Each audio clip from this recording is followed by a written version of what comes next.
The session is going to look at three main parts of the device. First of all, the hardware.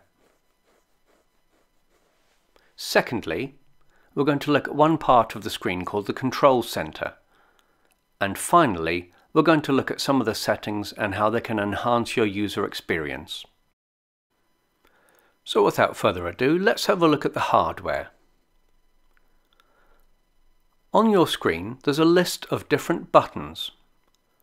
Take time to find out where they are and what they do. You might want to pause the video while you're doing this.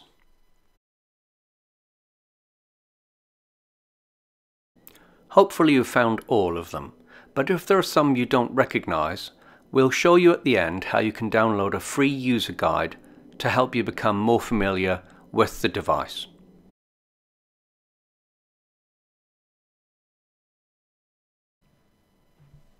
Next, let's have a look at the control center.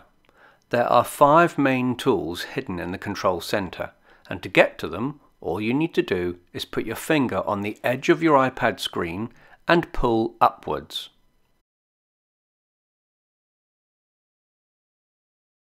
It takes a bit of getting used to,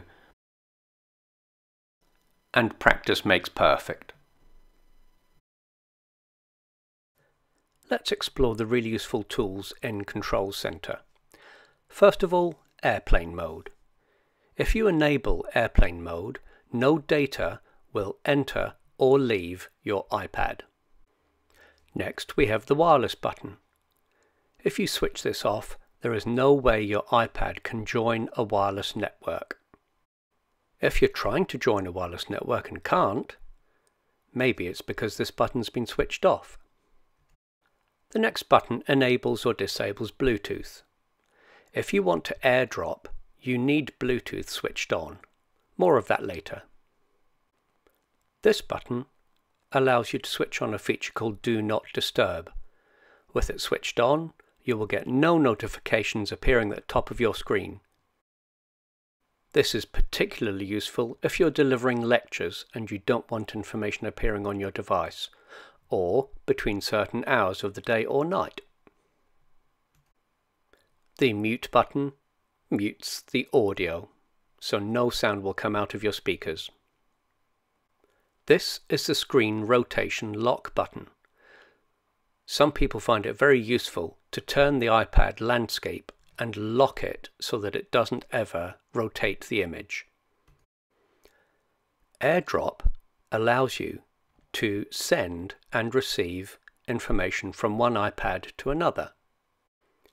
AirPlay allows you to wirelessly project the screen of your iPad via a computer or Apple TV onto a screen or projector. And this controls the volume coming out of the speakers.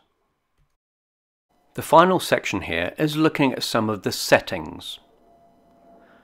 We'll be exploring accessibility on another occasion, but there is one setting in particular that we would like to enable because it will enhance our experience right from the start.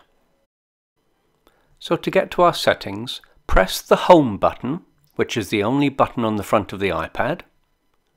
Find your settings icon, which looks like a grey cog, and we're going to press on it, and on the left hand side make sure that we've got the word General highlighted.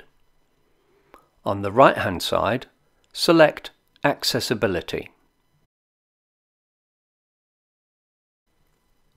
In the top half of the screen there are several options. We're going to select Speech. A menu will appear. We're going to choose the top option, Speak Selection. Slide your finger over the button at the end to turn it on. This will allow us to highlight text in any app, for example on the internet or in a document, and immediately we'll be given the option to have that text spoken to us. That was just a quick tour of the hardware, the control center, and we looked at one of the settings that we can enable to personalize our device. Once you feel familiar with what we've covered so far, why don't you go ahead and watch Back to Basics number 2, where we'll be focusing on notes.